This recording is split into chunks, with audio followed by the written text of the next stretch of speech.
you talk about political dynasties, ano ba muna yung baseline definition natin ito? When you say political dynasties, ano ba sila? Sino ba sila? So ang political dynasties, no, refers to family, no, that either successively holds or possesses the different wherewithal to get elected into power. No? So may dalawa tayong definition usually, no. Yung sunod-sunod, no, ito yung pinaka lumang definition ng dynasty na alam natin, no, na pinapasa yung posisyon mula sa ama sa anak, no, mula sa politiko sa mga kamag-anak niya, paisa-isa, no, sunod-sunod, no.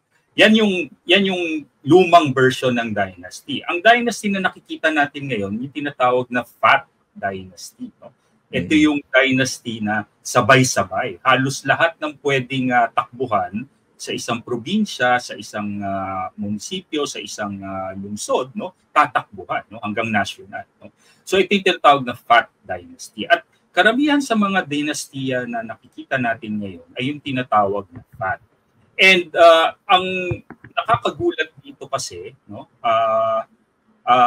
pataba ng pataba itong dynasty ito, no. Ayon sa pag-aaral ng karamihan, lalo na ng Ateneo School of Government, na tinatrack nila itong number ng fat dynasty, close to 70 to 80% of all elected, no, officials, no, lalong-lalo na sa House of Representatives at sa mga probinsya at sa iba't ibang parte ng Pilipinas ay nasa kamay na ng tinatawag natin mga political dynasties. All na pala, no, kasi yung isang pag-aaral nyo as of 2019, 70% of Congress.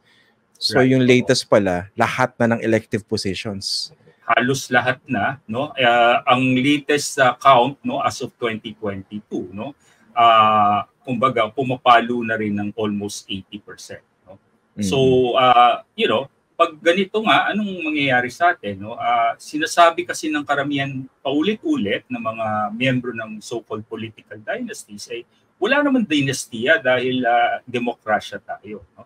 Pero ang sinasabi rin natin, no, a public office is a public trust, no. It should not be treated as a family heirloom na ipinapasa sa mga kamag-anak, no, pagdating ng panahon, no. So pag halimbawa 80% na ng ating mga halal na opisyal ay galing lamang sa ilang pamilya, matatawag pa ba nating demokrasya itong sistema natin? Kaya nga ang sabi nga ng karamihan, at ito rin ang obserbasyon namin, na itong mga fat dynasties hindi na fat, no, obese na, no.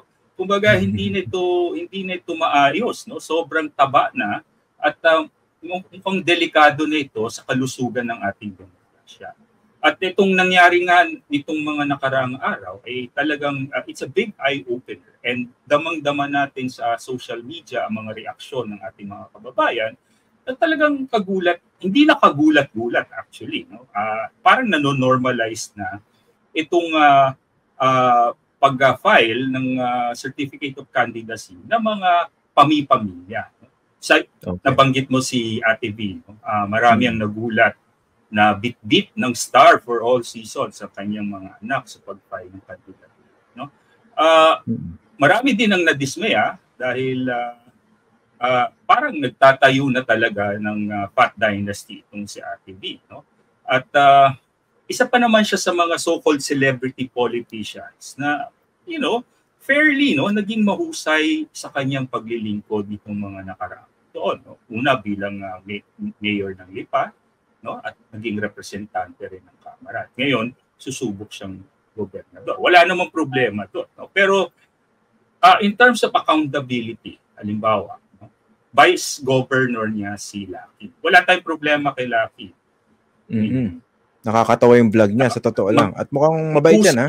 Mahusay siya sa pag-host niya, matulungin siyang tao. So, wala tayong problema. Ang problema sa accountability, kung ang nanay mo ang gobernador at ikaw yung vice-gobernador, at ang trabaho mo sa provincial board ay mag-preside, lalong-lalo na sa pagpasa ng budget, no? Ikaw ba ay makaka-oppose sa gustuhan ng iyong ina na siya din ang gobernador. No? At yan din ang problema natin sa iba't ibang similar cases sa buong bansa. No? Yun, may accountability, hindi lang to question ng ethics. No? Kung matatanggap ba natin morally na magkakamag-anak sa politika, kundi ito rin ay question ng governance at accountability at transparency. So pag kayo magkakamag-anak, makukontra mo bang nanay mo? Di ba? So yan ang problema. Di ba? Tapos anak mo, kongresista. No? Again, wala tayong problema kay Ryan Christian, mukha namang matalinong bata, nag-aral sa Lasal yan.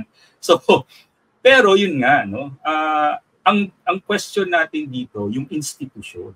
No?